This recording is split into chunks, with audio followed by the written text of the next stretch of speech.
वर्तमान में युवाओं की अहम समस्या क्या-क्या है? इसके 2 समस्या आप बताइए, 2 समाधान आप बताइए। देखिए क्या है कि सबसे बड़ी बात है युवाओं में लेकर रोजगार की सबसे बड़ी समस्या है जिसके लिए हम लेकिन इसके समाधान भी मैं बता दूं कि जो हमारे युवाओं के मन में बैठ चुका है कि रोजगार का मतलब केवल सरकारी नौकरियां होती हैं। ये तो सबसे पहले युवाओं को निकाल देना चाहिए कि केवल सरकारी नौकरियां ही नौकरियां नहीं होती हैं जो हम सरकार को ताना मारते हैं। हमें अगर नौकरी लेना है तमाम तरह की नौकरियां हमारे यहाँ उपलब्ध भी हैं और जो करने वाले हैं कर भी रहे हैं, उनका सिलेक्शन भी हो रहा है। जो इसमें पढ़ाई कर रहे हैं वो सक्सेस भी हो रहे हैं। हमारे देश में युवाओं की तादाद बहुत है, नौकरियां कम है।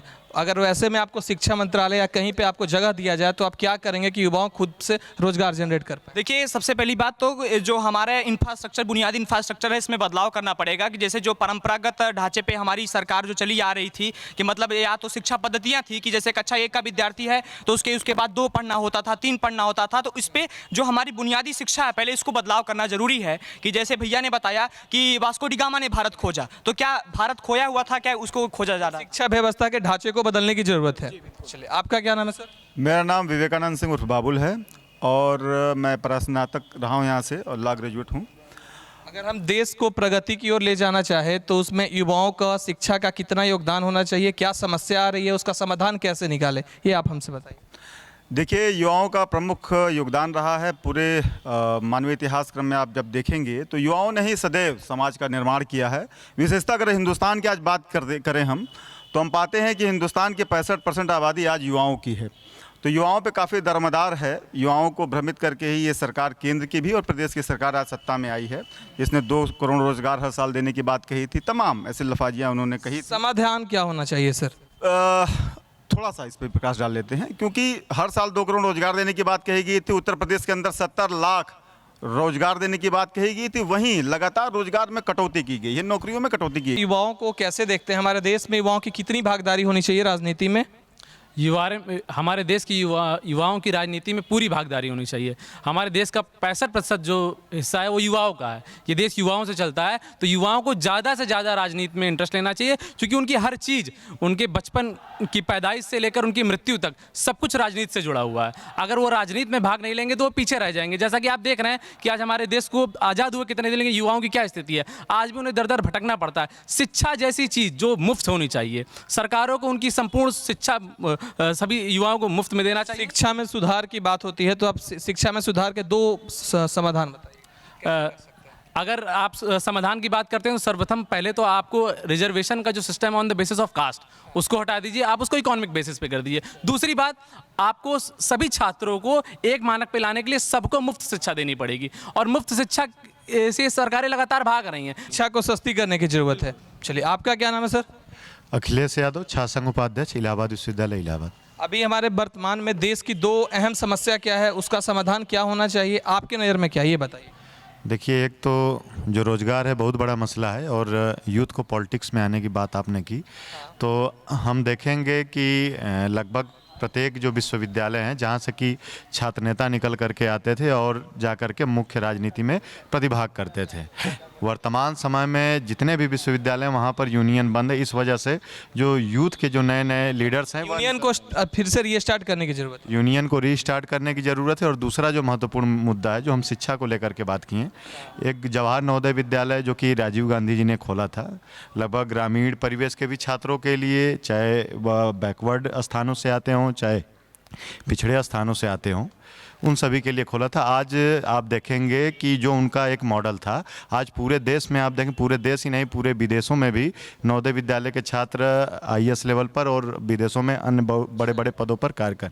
तो ऐसे तमाम विद्यालयों को और ऐसे विश्वविद्यालयों ट्यूशन को खोलने की जरूरत है। और एक और चीज़ कि आप देखेंगे, सामाजिक न्याय की हम बात करेंगे, जब आप देखेंगे कि विश्वविद्यालयों में प्रोफेसर्स की संख्या, तो आप देखेंगे कि दलित बैकग्राउंड से या पिछड़े बैकग्राउंड से आने वाले प्रोफेसर की संख्या न के बराबर है। तो कहीं ना कहीं इसमें भी एक बदलाव करने की आवश्यकता है कि इन क्षेत्रों से भी आने वाले, इन समुदायों से भी आने वाले व्यक्ति का भी प्रतिनिधित्व बढ़े। इससे सर्व समाज का विकास होगा और कहीं ना कहीं देश का भी विकास होगा। वर्तमान में देश की राजनीति जैसी चल रही है, उनमें क्या समस्या है, क्या उसके समाधान होने चाहिए, आप ये हमसे बताइए। सर, सबसे पहले मैं छात्र हूँ और शिक्षा की बात करता हूँ। तो सर, शिक्षा की बात सबसे समस्या है कि हमारे शिक्षक जो प्राइमरी स्ट्रक्चर है, जो देश की प्राइमरी स्ट्रक्चर वहीं से टैलेंट छनती नहीं है। सबसे कमी यही है कि तो कमी ये है कि अगर लड़के का दाखिला कराया जाता है प्राइमरी स्कूल में तो शिक्षा के अलावा तमाम प्रकार के उसमें हुनर होता है।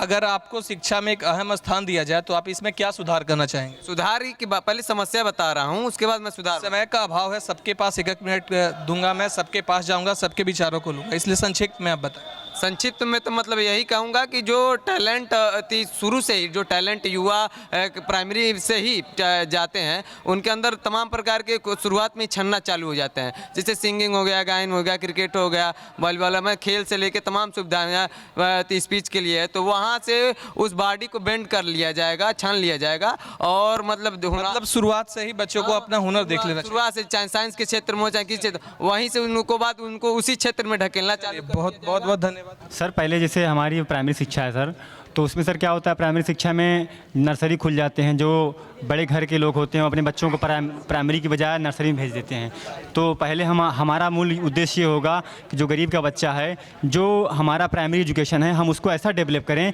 कि वो नर्सरी के लेवल पे हमारे वहाँ पढ़ाई हो, जो बच्चे मतलब हमारे जो गरीब बच्चे हैं उनको अच्छी शिक्षा प्रोवाइड की जा सके। विश्वविद्यालय के इलाहाबाद विश्वविद्यालय में या छात्रों के लिए क्या समस्याएं अभी उत्पन्न हो रही है? देखिए, छात्रों की सबसे बड़ी समस्या है कोई छात्रों की बात को नहीं सुनता।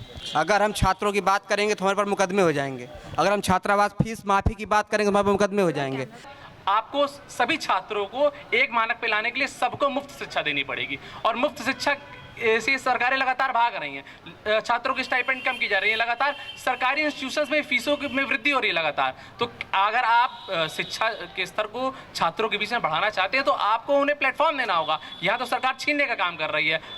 अगर एक गरीब किसान परिवार का लड़का सोचे कि मैं किसी अच्छे इंस्टीट्यूशन में जाके पढ़ लूँ, वो क्वालिफाई भी कर ले तो जा नहीं सकता, पढ़ नहीं सकता। क्यों?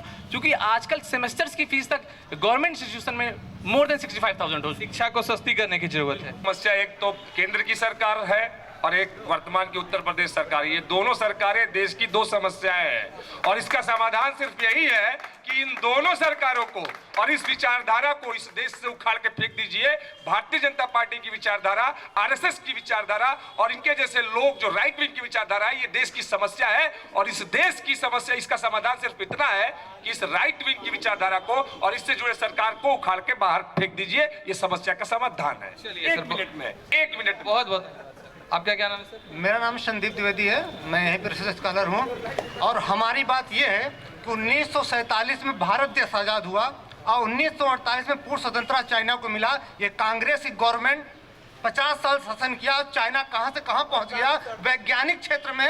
और हम ये कहते हैं शिक्षा प्रणाली वैज्ञानिक होनी चाहिए और वैज्ञानिक प्रणाली वैज्ञानिक सोच वाले ला सकते हैं, न कि वेटिकन सिटी वाले ला सकते हैं। और वो वैज्ञानिक सोच नरेंद्र मोदी ला रहे हैं। घर घर शिक्षा, घर घर रोजगार और जो महंगी चलिए जो महंगी उच्च शिक्षा है और क्षेत्रीय भाषा, दो एक प्रमुख समस्याएं हैं भारत देश में। हम कहते हैं क्षेत्रीय भाषाओं में भी ज्ञान दिया जाए और उच्च शिक्षा जो महंगी है हमको सस्ती किया जाए। जनता पार्टी उसको सस्ती कर रही है, इसलिए फिर से 2022 में पॉलिटिकली और 24 में ठीक है। सत्यम कुशवाहा मेरा नाम है, मैं प्रश्नोत्तर के छात्र हूँ। आप छात्र हैं, बताइए छात्रों की क्या समस्या है?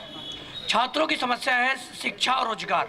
ये जिस पे ये सरकार पूरी तरह से फेल है, ना यहाँ रोजगार मिल रहा है। और आप देखेंगे कि शिक्षा बजट में लगातार कटौती की जा रही है। पहले 7% शिक्षा बजट हुआ करता था, इस समय 4% आ गया है। यहाँ पे हमारे मानव संसाधन विकास मंत्री आते हैं, कहते हैं कि आप सेल्फ फाइनेंस कोर्स चलाइए, सेल्फ फाइनेंस आप चलाइए। तो इससे कैसे अब गरीब परिवारों को छत पड़ पाएगा? अगर आपको जिम्मेदारी दी जाए तो आप उसमें कैसे सुधार करेंगे? सबसे पहली बात कि अगर हमको जिम्मेदारी मिलती है तो हम पहली बात शिक्षा बजट को विश्वविद्यालयों में बढ़ाने का काम करेंगे। शिक्षा बजट बढ़ाएंगे ताकि देश में ऐसे संस्थान खुले जहां गरीब किसान का भी बेटा पढ़ सके, मजदूर का बेटा पढ़ सके। ऐसे संस्थानों को बढ़ावा देने का काम करेंगे। चलिए बहुत बहुत।